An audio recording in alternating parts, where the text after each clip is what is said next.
A note from the build team before we roll. This is a preserved successor, not a replacement. We are trying three things. A synthetic Robin.Sol announcer with broader pace. B, a repaired Gerald O'Keefe setup. C, tighter race orientation without spoiling the result. If something else changes the experience, that is D. Robin at the desk. Three builders at the water. Hello, and welcome to what the schedule optimistically calls a season finale, and what the insurance forms call the incident of the 9th. Tonight, on our very last show, water.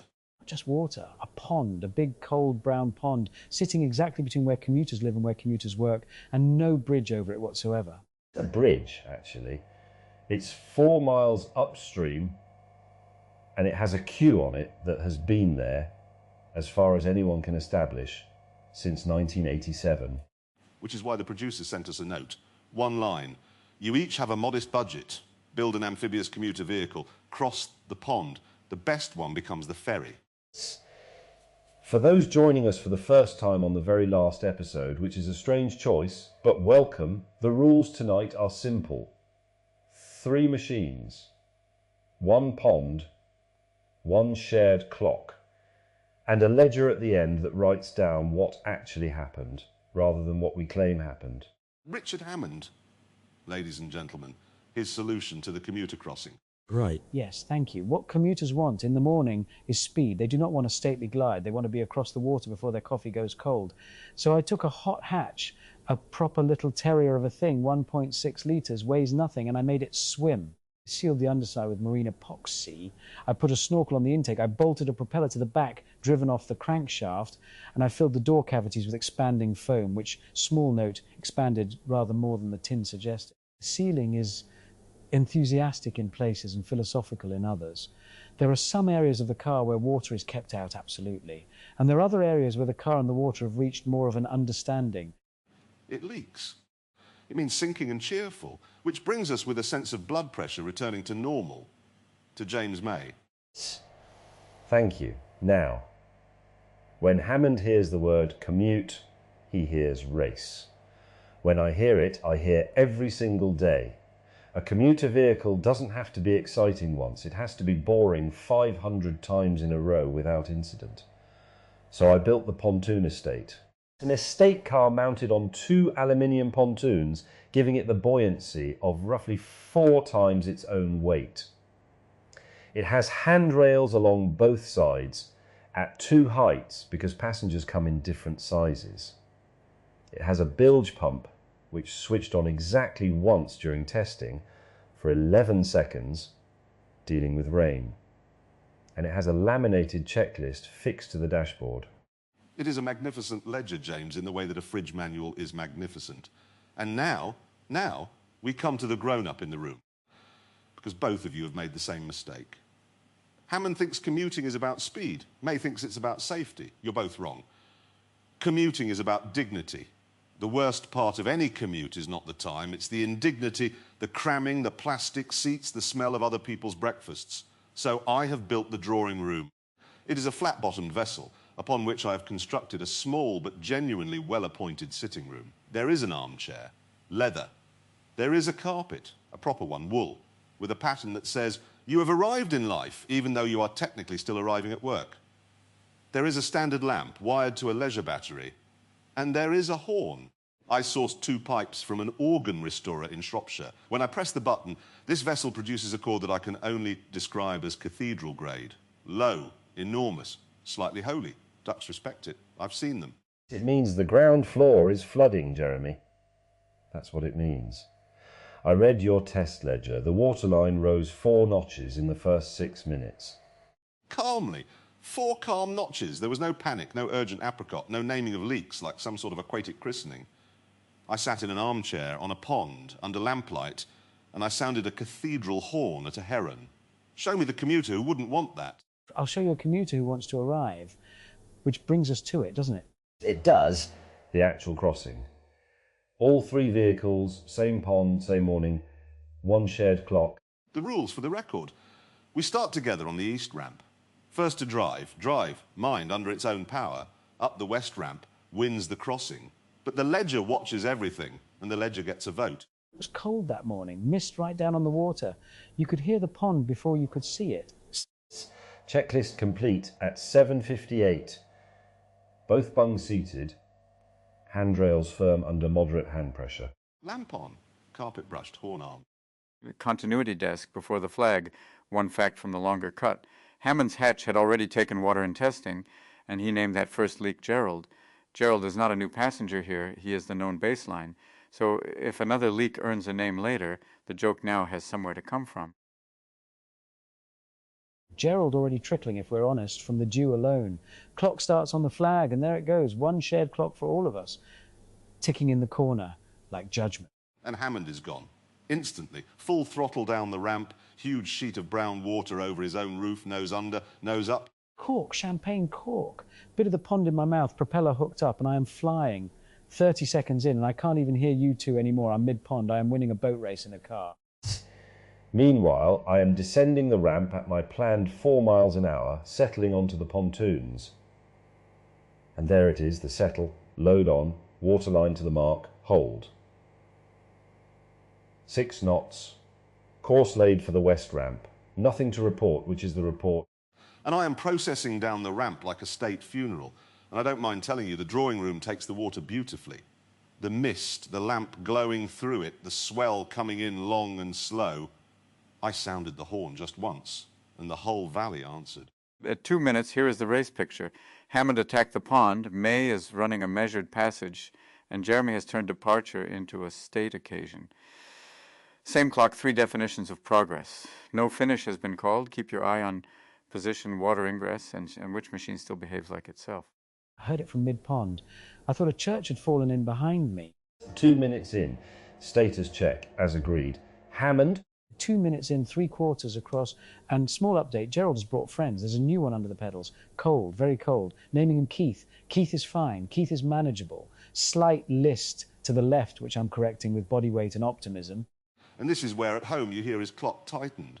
That pressure tone under his voice coming up as the water comes up. 3 minutes, 60 feet from the west ramp, and Keith is at shin level, and the engine note has gone from angry terrier to gargling terrier. Come on, girl, 60 feet, 50. For context, I am at this point serenely mid-pond. My pump has not run. I can hear Hammond's engine, and it sounds like a kettle being interrogated. 40 feet, and she's down at the nose, and the propeller's half out of the water at the back, which is not ideal. So I've got everything I own leaning backwards, throttle pinned, 20 feet, and the front wheels touch.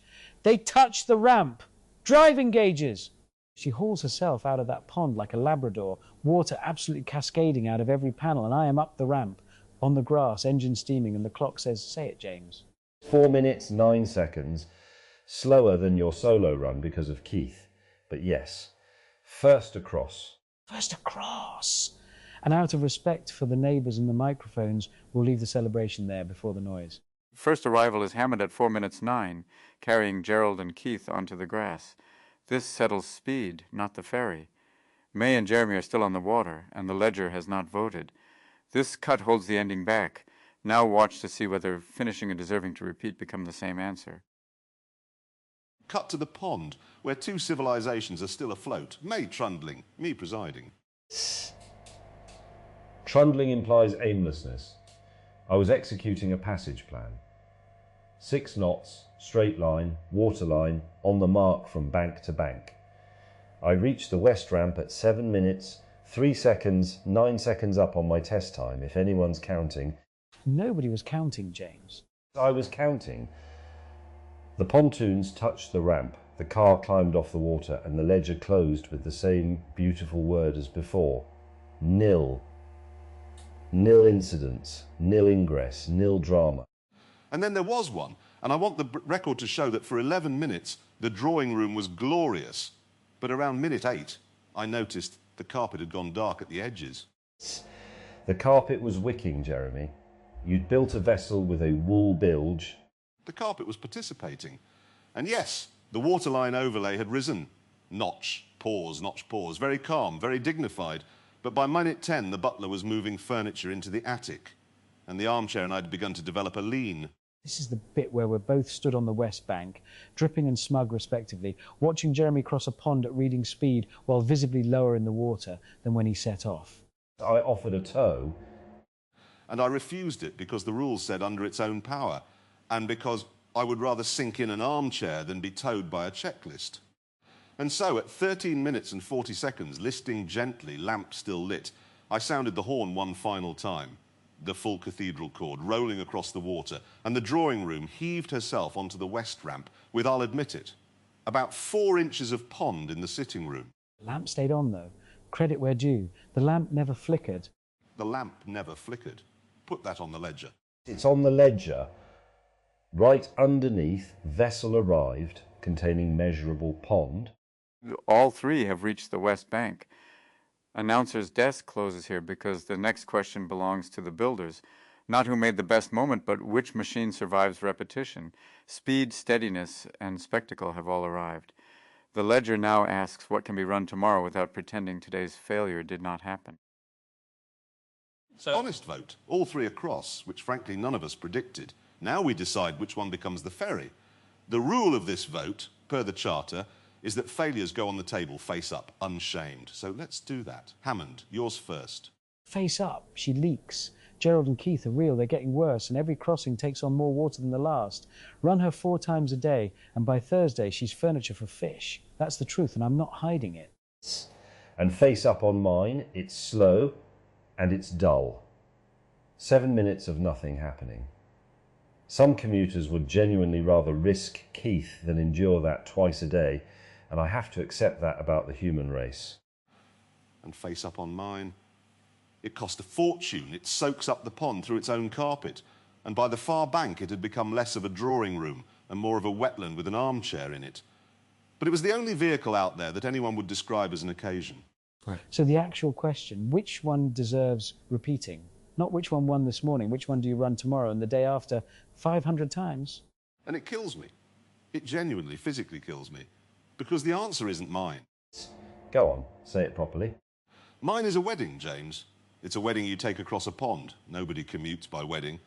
And Hammond's is a heart attack with wheels. The greatest single crossing any of us will ever make, and completely unrepeatable, which is the one thing a ferry cannot be. I hate this. I hate it. Because I was first, and being first is supposed to matter, and I'm stood here voting for a pontoon with handrails at 2 heights. 2 heights? Because passengers come in different sizes. I know why, James. That's what's so annoying. Every boring thing on that vehicle is boring for a reason, and every reason is right. The checklist, the bungs, the pump that ran for 11 seconds, it did nothing this morning, and nothing is exactly what a commuter wants to happen twice a day forever. So the vote for the ferry? Hammond? Maze. Through gritted teeth, and I want the grit noted. Maze. Maze. Because the ledger says nil, and against nil there is no argument. James, you may vote for yourself. We won't think less of you than we already do. I vote for mine, obviously. But I want 2 amendments minuted. First, Hammond's Crossing was the finest piece of pond driving I have ever witnessed, and the record of 1 minute 41, set on the solo run, should stand on the board forever, with an asterisk that simply says, Gerald. I'll take that. Gerald would take that. And second, the ferry service will purchase Jeremy's horn. The pontoon deserves one grand thing, and departures will be announced at cathedral grade. You want the horn on the pontoon? I want the horn on the pontoon. Then this is the finest committee I have ever sat on, and I've sat on none. So there it is. The last verdict of the last show. The fast one made the memory, the expensive one made the moment, and the boring one made the ferry, because the boring one is the only one that's still floating on Thursday. If you're ever on that pond on a misty morning and the pontoon eases off the east ramp, waterline settling onto its mark, handrails firm under moderate hand pressure, listen. Because at 6 knots precisely, holding a straight and sensible line, it will sound once a chord that has absolutely no business coming out of a pontoon. And on that bombshell, the calmest bombshell we have ever ended on, 1 notch at a time, lamp still lit. Good night. Good night. Mind the ramp on your way out.